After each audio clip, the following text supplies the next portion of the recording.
The movie opens and we see a man wandering around the woods with a flashlight, searching for his son, Adam. As he sees Adam, the man runs to him and calls for his other son, Clint, yelling that he found him.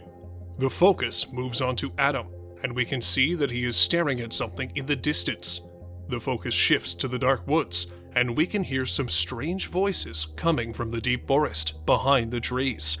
But there is nothing there. Years have gone by, and we see Clint driving his way to work. In his office, he is talking with his coworker about the salaries and the workers because corporate plans to fire some of the guys. Another guy then enters, informing Clint that a man is here to see him, who claims to be his brother. Clint tells him that he'll see him right away. The next scene shows Clint's brother, Adam, sitting in the hall, staring at a large statue on the wall, patiently waiting for Clint. Clint shows up and greets him, telling him that he didn't expect to see him. Adam is happy to see his brother, as we can see by his reaction and big smile. He tells his brother that he just came to see the place. He asks Clint about the statue on the wall, noticing that it has been there since they were little kids. They exchange a smile, and Adam continues asking him about his job. More precisely, his dad's old job. Clint then tells him that he is doing his dad's job and that he is head of operations, and then offers a tour of the workplace to Adam, even though not much has changed. Adam accepts, and as Clint gives him a safety helmet for the tour, Adam changes his mind and tells him that he will go to the house, their childhood home, after taking a drive around the town. Before leaving, Clint informs Adam that dinner will be at 6:30 and not to be late. We see Clint's kids, a boy and a girl, sitting at the dining table with him and his wife. The boy asks his dad if he ever met his uncle Adam, to which Clint tells that he hasn't. Both of the kids then address their parents that they are hungry since their uncle is late. Just as they started to eat, the doorbell rang. It's Uncle Adam. Clint tells him that he is late. Adam apologized, saying that he lost track of time, and they go inside to meet his niece and nephew. After dinner, Adam is helping Clint's wife to wash and dry the dishes. He tells her about his day and that he is surprised that nothing has changed in the town. She tells him that it is peaceful the way it is. Adam asks her if his nephew likes hunting like his dad, to which she replies that he likes it, but mostly birds. Adam goes back to the house and tells his brother that he is going out to some bar. At the bar, a couple of people are playing billiards and start to tease Adam about the way he dresses, since he is the only one dressed like a city boy. After a couple of games and drinks, he says goodbye to his friends as they jokingly say to him not to wait another 15 years to visit again. Adam goes home and to bed, but something wakes him up. As he gets up to close the window, he sees a little boy with a red hoodie walking in the yard. But as he looks, a figure in the back caught his attention, but there is no one there. He goes outside. A voice is calling his name. When he turns around, he sees the little boy in red. It's him, the same red coat that he wore the night he got lost in the woods. He sees a flashback of his father from that night when he found him in the woods. As the little boy screams, he wakes up confused. It is already morning and Clint is up, heating some coffee and preparing for the hunting trip. They have a little argument outside as they load the bags in the trunk, and they finally made their way. After a while, they find a place to park the car, and they continue to the mountains with a quad bike. They set up a camping fire and settle for the night, but Adam wakes up paranoid in the middle of the night, scared from the noises around him.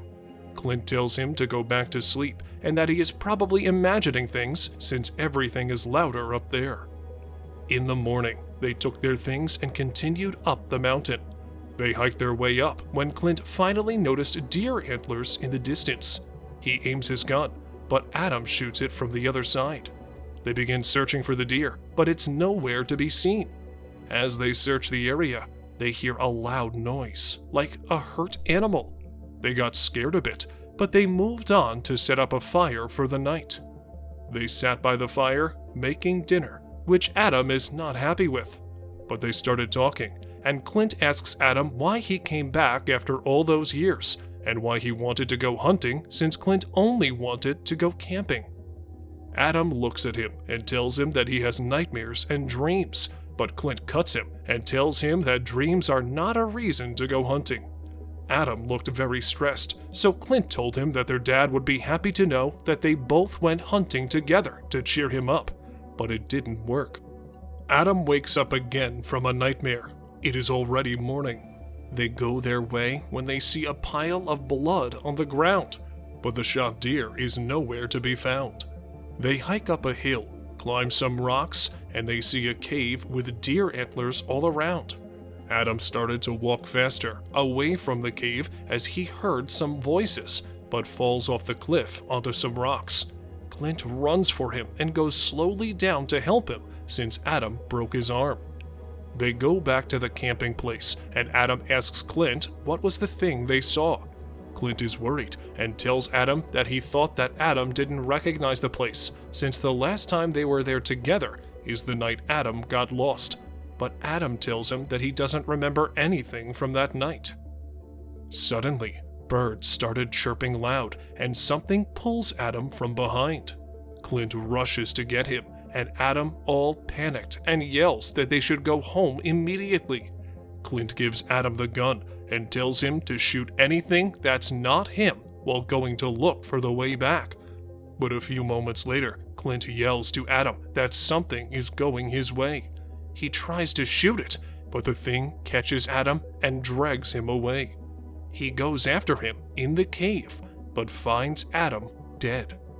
All panicked, Clint goes back to find the truck and returns, but Adam is not in the cave where he saw him last time. He goes out and sees a silhouette in front of the truck's light.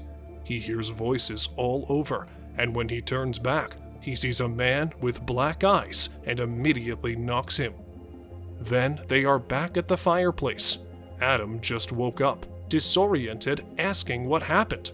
But that is not Clint. Another nightmare. He wakes up again, hurt, and Clint is by his side this time.